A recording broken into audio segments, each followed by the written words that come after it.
You guys just got 30 transfers, I believe. 30? That are coming in the summer right now after semester break.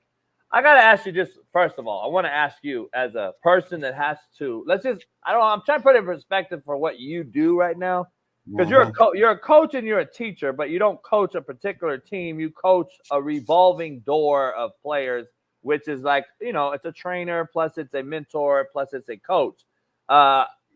So you're directly correlated, but you're not because you don't have a particular, I guess, team. But you do. So it's hard for a lot of people that can't understand it. They'll never understand it. But for content purposes, if you had a different kid every day come through 6-0, and you had to retrain 6-inch step, kick slide, club, fight wrong arm, pad level, every single kid, you would never progress in the teaching.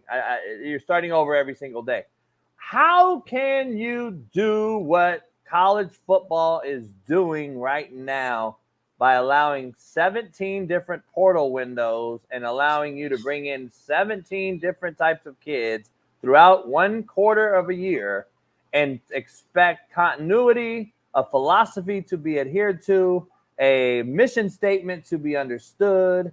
How can this have success? Because Colorado's bringing in another new batch of players, just like everyone else is in the country at this particular time, Matt. And you and I know, Matt, in June, we're going to probably go vacation with our boys at the lake or whatever, build some camaraderie with the team we just grinded with from January through winter conditioning all the way till summer. We're now a tightly knitted group. Now we got a whole new group of motherfuckers that we don't know, we don't trust, we don't have any clue who they are, and we got to redo that. How do you redo it every single fucking semester? Well, it's only really happened for a year, so we'll see what happens 10 years from now when we actually have numbers and stats to back it up. I'm not going to say it didn't work year one. From a winning and loss perspective, 4-8's not what you want, but from a competition perspective, the two teams the year before 1-11 and last year at 4-8, and the amount of hype and eyes and national exposure, it's not even comparable. They lost 6 games by 1 score, so that's competitive. You would hope that those 6 games flip the other way this year, and that's a 10-win season. So they've got elite players at important positions. They have an elite left tackle. They have maybe the best quarterback in the country in Shador, the best player in the country in Travis Hunter, Travis Hunter's going to be a fucking freak. I mean, he's already a freak, but he's about to be super freak. Super freak. Coach Reed yesterday, I asked him if it was crazy to think that they could have 2 guys there for the Heisman, at the ceremony. And he was like, oh, no, it's very, very, very likely if they're good that Shador and Travis will both be in New York for the Heisman. That's huge. That's teammate shit. You haven't seen that since Leinart and Bush. So if that's the comparison we're looking at here, then I'm pretty excited about that. Joe Horn's an elite player. I love the Bentley kid at linebacker, Woods at linebacker. Charlie Offerdahl's about to have a big year. Offensive line got a lot better. People that I trust seem to think this team is going to be on the up and definitely a bowl team. So I think when it works, let me ask you this question, man. When it works this year, if and when it works this year, are you going to give them the flowers, or are you going to come up with a different excuse on why you don't like it? I'll answer that when you answer this. When it don't work, are you coming off the bandwagon as a Deion supporter, or are you going to? I don't really think that I think I'm pretty in the middle on all of that. I didn't ask Colorado. I know where you stand and why you stand, and totally respect and stick up for that, because you should till you die. That's where all of us should for our place. So that's not the question. It's Deion, though. Coach Sanders, I call him. Yeah. I want to know, are you going to – because you have had takes where you say, listen, man, I don't agree with you. I criticize the shit out of CU all the time. As much as I encourage them and think that they're doing things right, I'm also the first one to tell them what they're doing is wrong. So yeah. That's why – So your answer, your question fairly, like I always eat crow and say he proved me wrong. Yeah. I have no issue. Yes. I won't apologize to say what I've said. I have nothing to apologize for. This is just my take, just like it is for everyone else's take that they. Well, I will say this: if they don't take North Dakota State seriously, and I'm not predicting anything or nothing, but it's scared. That game's just scaring the shit out of me. Like. Because it's a program. It's a program. Huge crap game, and they're really good. And they go on the road all the time to beat every year too, down there. Beat the shit out of people all the time. Like they've gone to Manhattan, Kansas, and won. I saw a graphic from I think it's the last 10 years, and they've beaten 9 out of the 10 Division I Power 5 teams they played. They beat, and the other one was a bad loss, but the other 9 were dubs. So that's pretty good. So that's going to be a really good test for if they get by that and they can win convincingly on Thursday night to open the college football season. All eyes on them as they won them, because every game before the game, all eyes on me is bumping. That's the new fight song at CU, and I'm with it. That game at Nebraska at night is huge. At CSU, I bet you College game days there. That game's going to be nuts.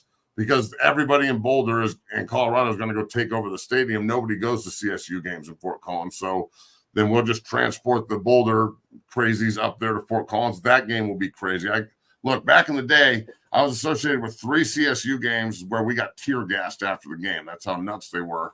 And I anticipate that happening again in Fort Collins. So, look, the Big 12 schedule is hard. There's some good teams on it, but I think CU has elite players at elite positions that they can build around.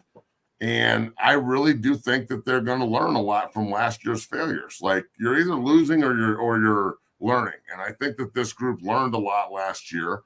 And honestly, the roster turnover, not only is it something happening in a lot of other places, not just Colorado. There's a lot of other teams that are turning over their roster left and right.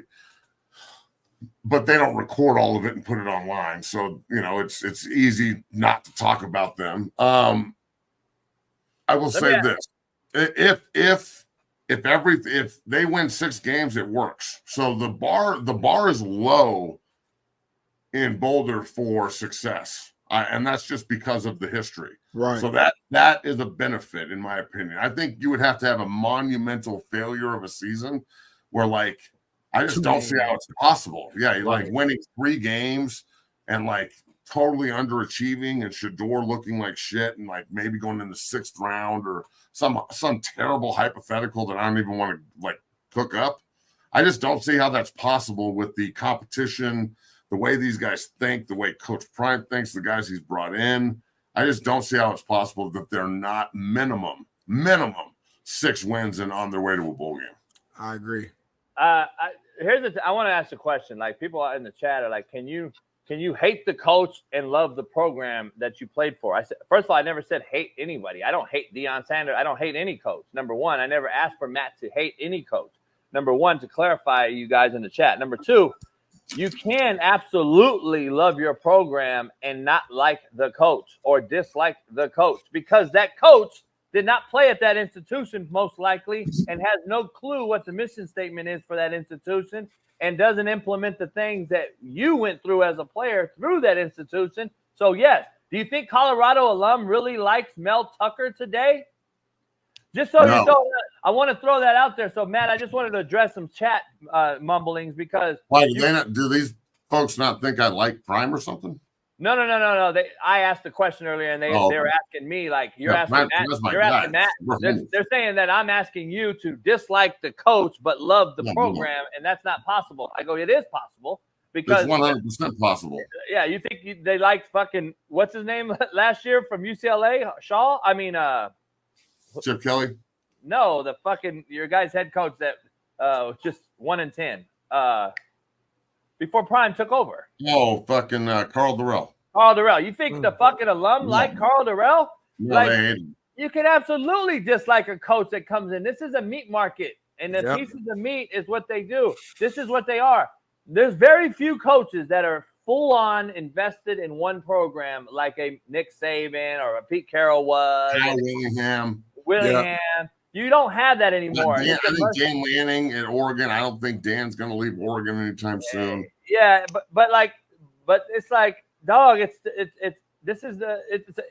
It's mercenary business not only for players but for coaches, and it has been that way for a very long time. Just throwing that out there. So although I do believe the coaches have the right, we've had this discussion. I also don't think it's right to leave a bunch of kids that you've committed to either. So I'm on record saying both of those things, and so absolutely you can dislike a coach and love your program. What do you mean?